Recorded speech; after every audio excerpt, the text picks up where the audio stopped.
everyone, welcome back to my channel. So today I'm going to be filming a video of books that have stuck with me. So these are books that I loved when I read them, but I still remember a lot of things that happen in them, which, if you know me, is a little bit uncommon. I have a terrible memory. I can't remember books for the life of me, but these books were so crucial and important to me that I remember them. I remember them like they are the fabric of my being. They are so, so good.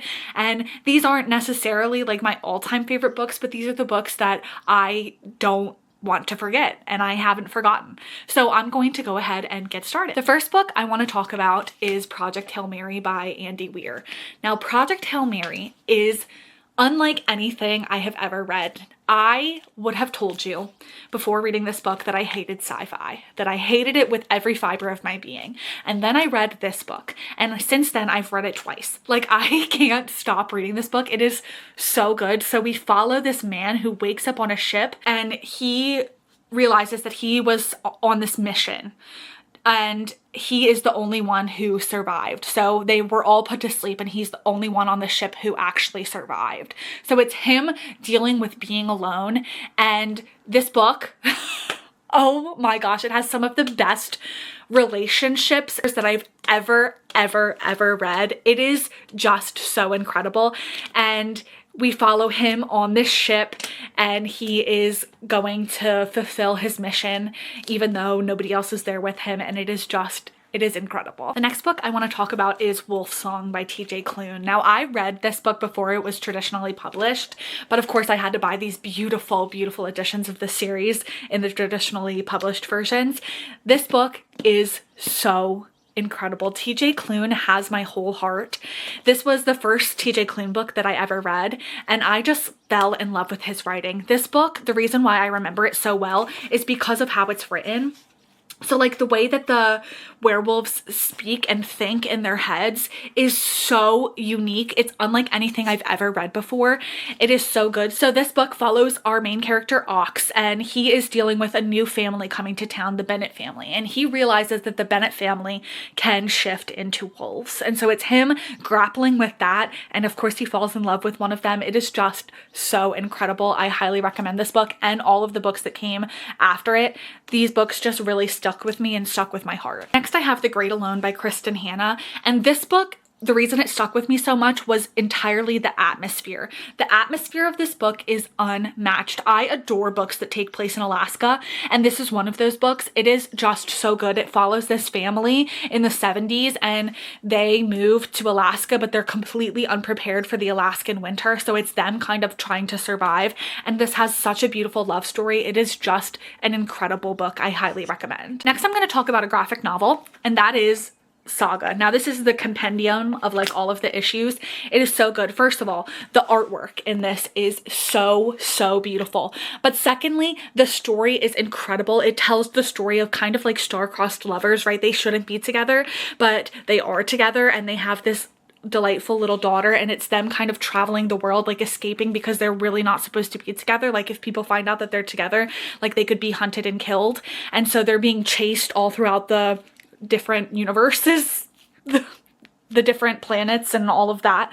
And so it's them trying to survive, but also there are so many good characters in this. The found family in this is incredible. I ate this book up. I've read it multiple times now. It is so good. I highly recommend. Even if you don't like graphic novels, you'll probably still like it. Next, I couldn't do this video without talking about a Brandon Sanderson, and the one that I chose to talk about is Tress of the Emerald Sea.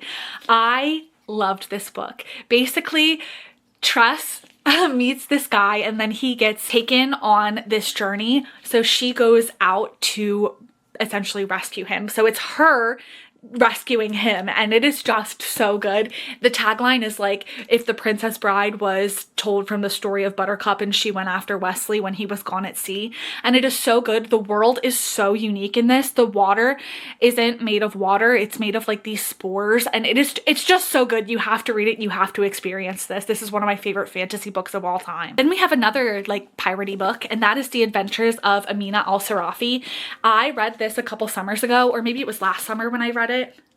no, it was a couple summers ago, and it was so incredible, so incredible. I could not put it down. All I wanted to do was read it. So obviously it follows Amina, and she is essentially a retired pirate, but it's kind of like a story of them getting the band back together to go on one last mission to save somebody's daughter. And so you follow them, and they're like these older pirates who used to be pirates, and they're going on this adventure to save this daughter, and it is just so good. I loved it. I ate it up. Next we have a YA fantasy, and that is The Beautiful by Renee Ahdieh. And I feel like this book is criminally underrated. I love this series. It is so good.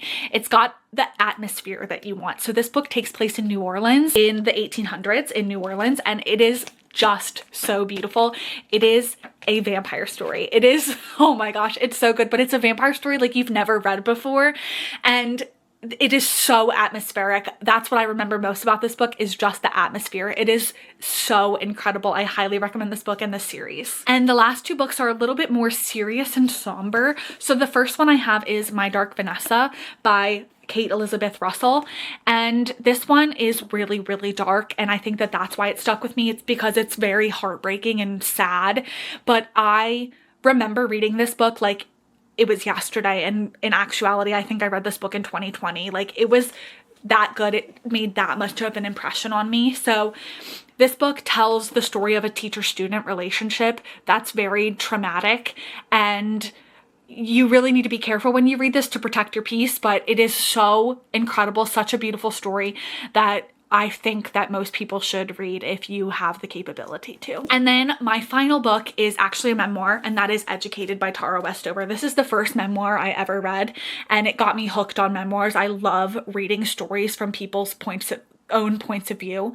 So this is about Tara, and she basically grew up in essentially a cult, and she was not educated, and it's her story to become educated. It is so, so, so good. It's another one that's heart-wrenching, but it's such an important read. I highly would recommend this one. And so those are all of the books that I can't stop thinking about. They have haunted my brain for years and years and years, and I just truly, truly appreciate all of these books. I hope you found a good recommendation.